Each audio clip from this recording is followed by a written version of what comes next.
If you have a grown son or daughter with a disability that started when they were young, Social Security may owe them a check every single month for the rest of their life, and it comes off of your work record, not theirs.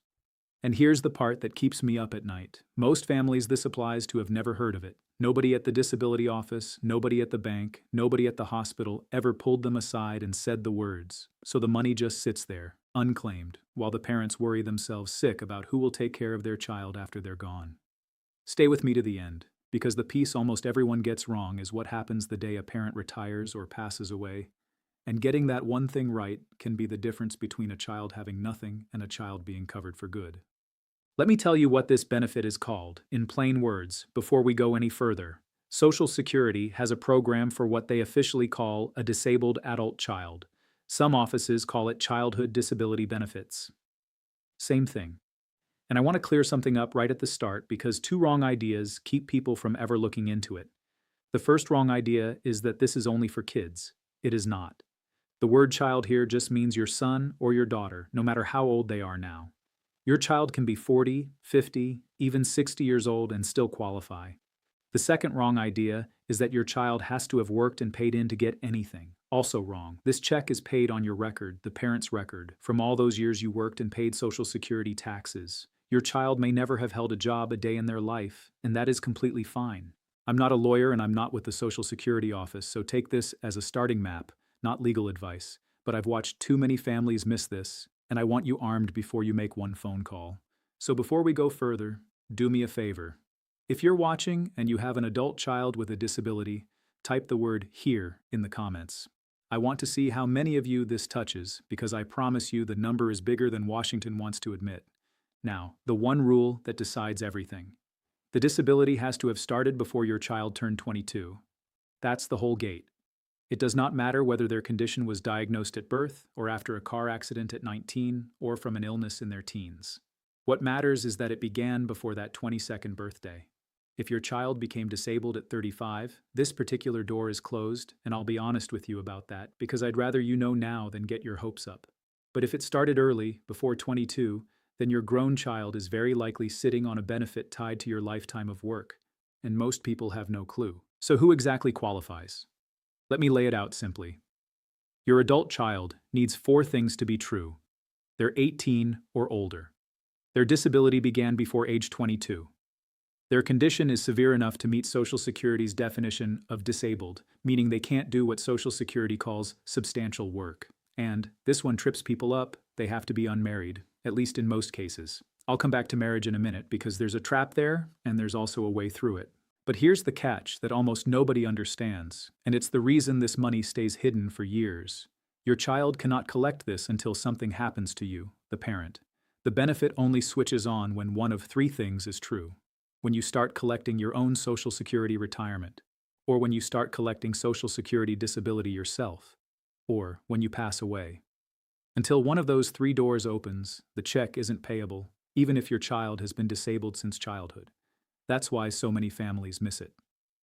A mother sees her son struggling on a tiny supplemental security income check for 20 years and never realizes that the day she files for her own retirement, her son's monthly check could nearly double, off her record, automatically.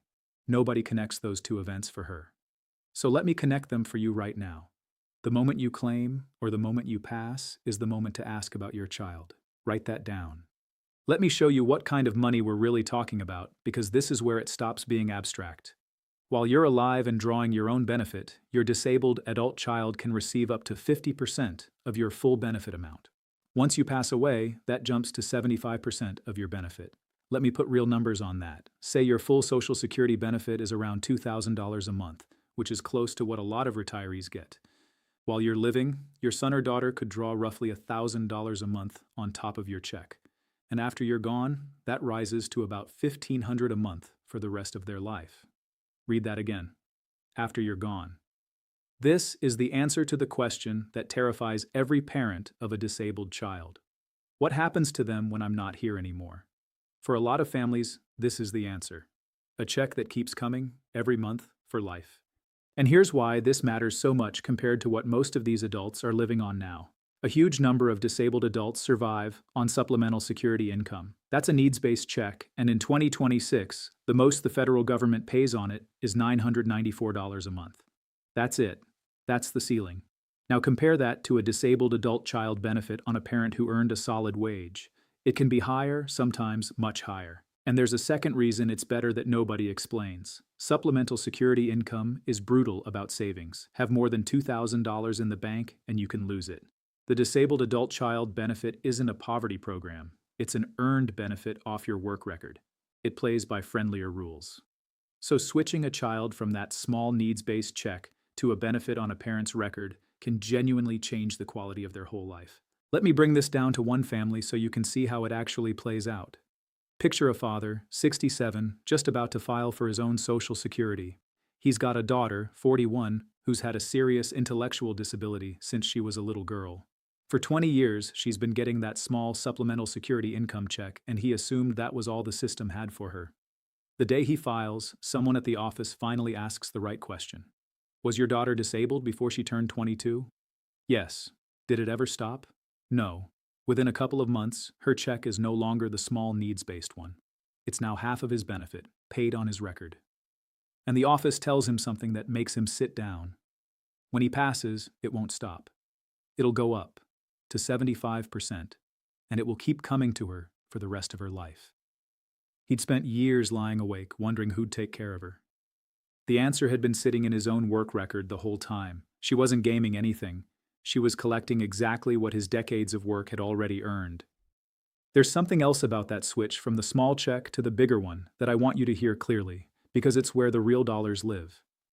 When a child moves from supplemental security income over to a benefit on a parent's record, two good things can happen at once. The monthly amount can go up, sometimes by hundreds of dollars, and the harsh rules that came with the needs-based check can fall away. On supplemental security income, every dollar someone gives your child, every bit they save, every small thing they own can chip away at the payment. It keeps a disabled adult trapped in poverty on purpose. The disabled adult child benefit isn't built that way. It's tied to your years of work, so a modest savings account or a little help from family doesn't wreck it. For a parent trying to leave something behind for a disabled child, that difference is enormous. It means you can plan. It means a special needs trust or a small inheritance doesn't automatically knock out the monthly check. This is the part that lets families finally breathe. Now let me handle the marriage rule, because this is where a well-meaning family can accidentally destroy the benefit, and I don't want that to be you. As a general rule, if your disabled adult child marries, the benefit stops. That sounds harsh, and honestly it bothers me, because it means the system can penalize a disabled person just for finding companionship. But there's an important exception, so listen closely. If your child marries another Social Security beneficiary, for example another disabled adult child, or someone drawing their own disability or retirement, the benefit can continue. It's marrying someone who isn't on Social Security that usually ends it. So before there's any wedding, before anyone signs anything, that's the moment to call Social Security and ask exactly how it affects the check. And here's a piece of hope most people don't know. If your child does marry and the benefit ends, and later that marriage ends too, through divorce or death of the spouse, the disabled adult child benefit can sometimes be reinstated. So even a door that closed isn't always closed forever. Ask, always ask. Let me hit a few more things fast, because these are the questions that come up every single time. Does your child have to be found disabled all over again if they were already on supplemental security income as a kid? Often no. But Social Security will review the case, so keep every medical record you can find.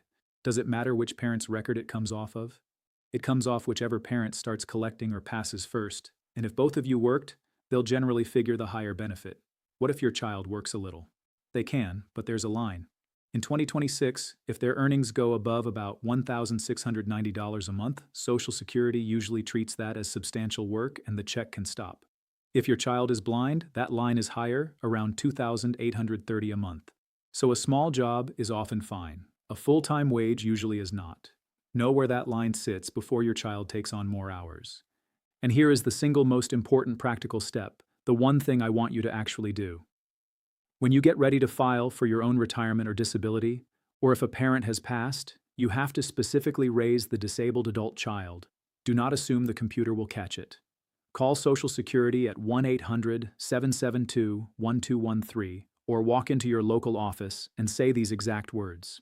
My adult child has been disabled since before age 22, and I want to apply for childhood disability benefits on my record. Say it plainly. Bring the proof, birth certificate, medical records from when they were young, school records, anything that shows the disability started early. That paper trail from before age 22 is the whole ball game. If those old records are thin, start gathering them today, not the week you file. Here's what genuinely bothers me about this one. The families who need it most are often the ones too worn down to go digging for a benefit nobody told them existed. A parent caring for a disabled adult child is already exhausted, already stretched, already scared about the future, and the system just quietly assumes that if you didn't ask the exact right question, using the exact right words, you must not need the help. That's backwards. So if this is you, I need you to promise me you'll make the call. Let me pull it all together, because I've thrown a lot at you.